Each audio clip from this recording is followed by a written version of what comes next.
Satu je saya nak add, bagi saya tiba masanya peminat VR46 move on. Sebab bagi shout out.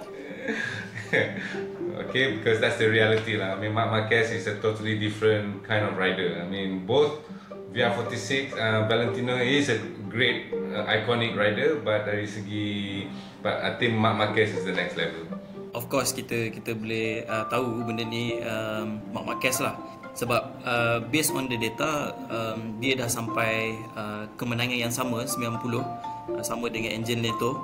Kemungkinan dia akan kejar kemenangan untuk all class sama dengan Valentino Rossi, which is Valentino Rossi rekod dia untuk all class tu masih 115. Yalah, kalau kita tengok, sebab Datuk dah sentuh pasal KTM kan, tadi Pedro Acosta pun ada bagi komen. Dia cakap, yalah, kita nampak Pedro Acosta sedikit tak tahulah, mungkin kontroversi lebih kepada Pedro ni lepas komen-komen yang dia buat kepada Marc Marquez kan. So highlight dia lebih kepada Pedro Acosta sekarang. Tapi dia ada juga bagi komen yang dia cakap it feels like KTM we are moving backward.